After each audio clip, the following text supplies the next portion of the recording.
Welcome back to Superbly Said, Advanced English Vocabulary and Phrases. Today's material comes directed from a SpeakDuo lesson. It's all about those idiomatic expressions that can, really push your fluency to the next level. And for any of our advanced learners out there who want to speak with more confidence, you can visit SpeakDuo.com. You can meet new people from all over the world and practice your English on video calls. So let's just dive right in. Okay, let's kick things off. Our first phrase today is in some capacity. Right, and on the surface, that just means being involved in a certain role or way. It does, but the nuance is really in that word capacity. Exactly.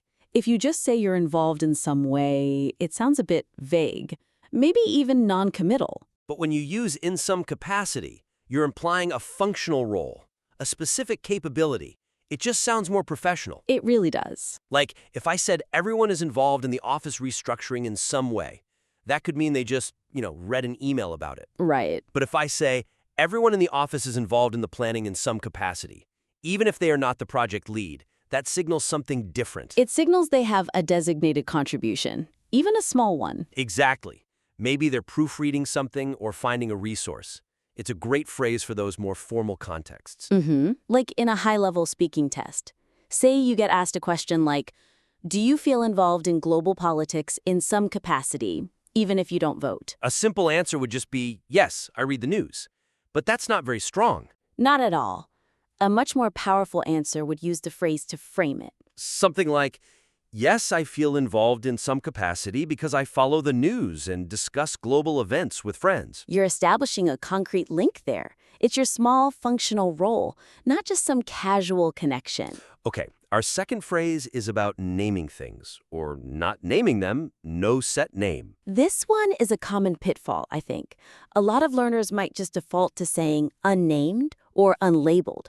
And what's the difference? Well, no set name is more powerful because it signals an ongoing, sort of official absence of a name. It implies a formal thing, a company, a project exists, but the naming part is still in flux. I see. So if I see an alleyway with no sign, I wouldn't say it has no set name. Exactly. You'd just say it's unnamed. No set name is for when a name should exist eventually. Like a new building project for a company. Perfect example. You'd say, the new building is still under construction and has no set name yet. It just communicates that it's significant enough to need a formal title down the line. That's a great distinction. It adds a lot of context without having to spell it out. And if you were asked, if you started a company, would you want a fun name or no set name? An advanced answer could really play with that idea. You could say something like, I'd actually prefer no set name initially. Oh, interesting. Why? It would keep the brand fluid and adaptable while we test the market. It shows you're thinking strategically about identity. I like that. Okay, let's switch gears a bit. The next one is more emotional. Special place in my heart. This one means a feeling of deep affection or personal significance for something. And it carries a lot of weight. It's much stronger than just saying, I remember that fondly. Fondly sounds like pleasant nostalgia. Exactly. But special place in my heart means that thing, that person, that experience, it's foundational. It's tied to memories that genuinely shaped who you are. So, it's not for something that just happened. Could I use it for a band I discovered 6 months ago? Probably not yet. Unless, that band's music got you through a major life event. Then maybe. So it needs that profound significance. Yes. We usually use it for things like hometowns or maybe an old teacher. For example, his hometown will always have a special place in his heart because that's where he learned resilience. That makes sense. It implies a long history. So for a speaking prompt like, what past hobby will always have a special place in your heart? You should choose something with a deep emotional backstory. Like, playing piano as a child will always have a special place in my heart. And then you explain why. Not because I was any good, but because it connects me to memories of my grandmother. It connects the hobby to your personal story. I like that. Okay, next up we have a really useful conversational tool. Bit of a long story. This is basically a signal to your listener, right? That the explanation they ask for is kind of complicated. It is, and it's so much better than just saying, it's complicated. Which can sound a little blunt. Or even rude. Yeah, bit of a long story is gentler. It's a warning that lets you either buy some time or just give the short version without being offensive. I use this all the time. A colleague asked me once why I was moving desks, and it involved a whole team merger, budget changes, A whole saga. a whole saga. So I just said, that's a bit of a long story, but the short version is we merged teams, and that was enough. It manages expectations perfectly. So in a speaking test, if you're asked, is the reason you chose your career a bit of a long story? Saying yes validates the complexity of your journey. Then you can follow up. Right. You could say, yes, the reason is a bit of a long story involving many changes from law to tech and finally education. The phrase sets up the concise summary that you're about to give, Precisely. Now, related to that is our fifth phrase, to cut short. which just means to shorten or finish something earlier than you planned. But there's a key nuance here that separates it from, say, to finish quickly. And what's that? An intervention. When something is cut short, it was interrupted. It wasn't the natural ending. So if I finish a phone call because I've made my point, I didn't cut it short. Correct. But if I have to hang up because my flight is boarding, Then you cut it short. The external event forced the end. You see it a lot in a work context. the meeting was cut short because the main speaker had an urgent flight. Exactly. The urgency was external and unavoidable. We could even use it to talk about preferences. For instance, do you prefer that long stories are cut short or told in full detail? And an advanced response would show you understand that implied action. You could say, for efficiency, I generally prefer that long stories are cut short to save time. Acknowledging that you prefer the intervention to speed things up. Let's move on to priorities. The phrase is first and foremost. This is a really strong one. It means most importantly, above everything else. And it's not quite the same as just saying primarily, is it? No, it has more. More gravitas. First and foremost is a declaration. It establishes the absolute top priority in a formal way. It's for a core belief or a key policy. So when you use it, you're signaling that everything else is secondary. Absolutely. A company might say, our goal is first and foremost to ensure customer safety. And profitability comes after that. Exactly. It's great for structuring an argument, too. If you're asked, what is first and foremost the most important quality in a friend? You use the phrase to state your main point with authority. Loyalty is first and foremost the most important quality in a friend. It frames the whole answer. It sounds definitive. Okay, our seventh phrase, on most occasions. This just means most of the time. It does, but it's a slight step up in formality from usually. It's also a bit more precise. How so? It suggests you're talking about a high frequency across specific, distinct events. It's not just a generalized habit. Ah, I see. So I probably wouldn't say, I wake up early on most occasions. That's just a routine. Exactly. But you would use it if you were reflecting on a series of separate experiences. Like making a general observation about the weather. Perfect.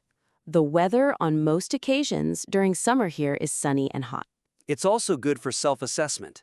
Let's say someone asks, do you feel confident speaking English on most occasions? A good response would be, yes, I feel confident speaking English on most occasions now, even if I run into some technical vocabulary. It shows your confidence is consistent across different situations. Exactly. All right, our final phrase is a very emphatic one. Bloody wish I did. Yes, a very strong, very British way of saying you really regret not knowing or being able to do something. The emotional kick really comes from that word bloody. It does. It signals a strong, almost frustrated regret. It's so much more impactful than just saying, I really wish I knew. Now, bloody can sometimes be seen as a bit informal, maybe even a little vulgar. How do you know when it's safe to use? That's a great question. In most casual social contexts, especially when you're talking about a personal regret, it's perfectly fine. It sounds authentic. But maybe not in a formal presentation to your boss.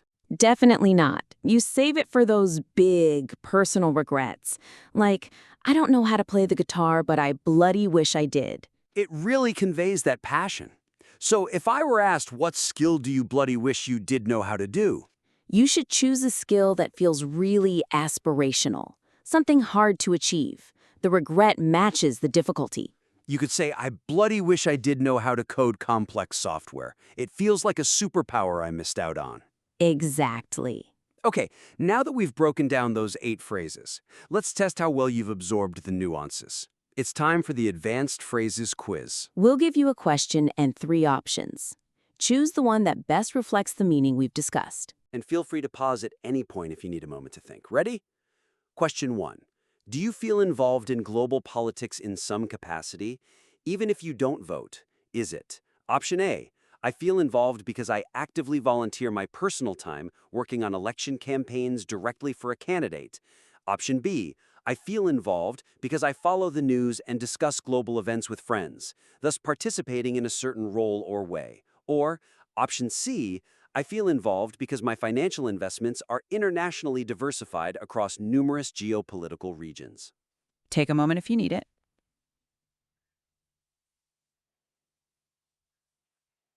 Okay, the correct answer is B. In some capacity refers to participating in a certain role or way, even if it's informal, like discussion and awareness.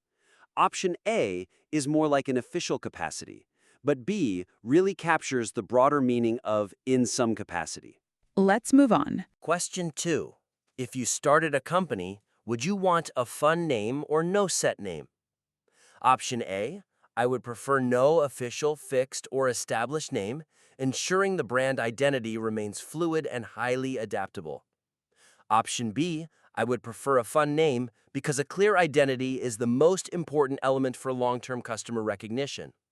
Option C, I would insist on a very serious, long name that clearly communicates the company's precise mission statement and goals. What do you think? The correct answer here is A. Remember, no set name means no official, fixed, or established name, often intentionally for a formal entity. All right, question 3. What past hobby will always have a special place in your heart? Option A, a hobby that provided a single, fleeting moment of professional recognition but quickly lost all interest and enthusiasm. Option B, a hobby that requires an extensive financial investment and is often difficult to commit to due to its high material cost. Option C, a hobby like playing piano as a child, which retains deep affection, love, or personal significance due to strong memories. This one is about that deep emotional connection. And the correct answer is C. Having a special place in your heart indicates that deep, enduring affection linked to formative experiences, just like our example of playing the piano as a child. Nicely done. Next question. Question 4. Is the reason you chose your career a bit of a long story? Option A. Yes, the reason is a somewhat complicated or lengthy explanation that involved many professional changes and influences. Option B. No, I made the career decision instantly, which requires no time for contemplation or complex decision-making processes. Or option C. Yes, the reason is highly confidential and cannot be revealed to anyone outside of my close, immediate family circle. Remember what this phrase signals to the listener. The correct answer is A. Saying something is a bit of a long story is that conversational signal that the explanation is complicated or lengthy. Halfway through, here's question 5. Do you prefer that long stories are cut short or told in full detail? Option A. I prefer to save time by having the narrator shorten or finish the explanation earlier than originally planned. Option B. I prefer they are told in full, comprehensive detail to ensure I grasp every minute detail and specific factual element. Option C. I prefer they are immediately summarized in a single, simple sentence that conveys only the final result or outcome. Think about that external force we discussed. The correct answer is A. To cut short means to shorten or finish something earlier than planned, usually because of an external intervention. Okay, question 6. What is first and foremost the most important quality in a friend?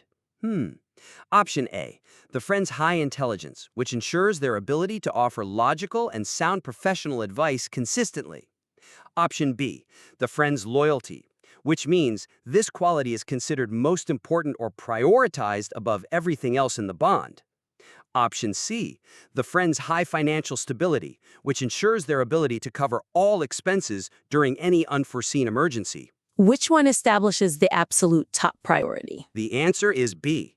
First and foremost is that high-impact phrase used to establish the number one priority.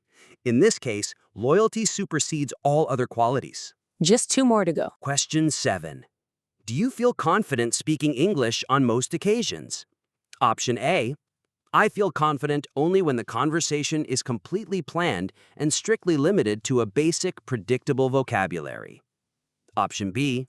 I feel confident most of the time in the majority of social situations, regardless of the complexity of the topic or audience. Option C. I feel confident only when discussing specialized, highly technical topics within my professional field of expertise. Think about consistency across different situations. The right answer is B. On most occasions means most of the time, or in the majority of distinct situations. It conveys a high frequency of confidence across many different scenarios. All right, last one. Question 8. What skill do you bloody wish you did know how to do? Option A. A skill that is easy to acquire but requires an initial financial investment that I am currently unable to afford right now. Option B. A skill I really regret not knowing or being able to do, such as coding complex software programs. Option C. A skill I have mastered but which has provided little practical utility in my current professional life. This is all about that strong, intense regret. And the correct answer is B. Bloody wish I did is that very emphatic way to express strong regret about a missing ability, like wanting to know how to code complex software programs. So we've covered 8 really crucial advanced phrases today. We went from the formality of in some capacity all the way to that high-intensity regret with bloody wish I did. The goal here isn't just to recognize them, but to actually feel comfortable using them in your own speech. Right, so your actionable step for this week is pretty straightforward. Review the specific nuances we talked about, and then try to use at least 3 of these phrases in a real conversation. And if you want to keep practicing in live conversations and get that real-time feedback, you can book your next session at SpeakDuo.com. And don't forget to check your email for the daily quiz and review resources we send out. Thank you for joining us for this advanced phrase discussion.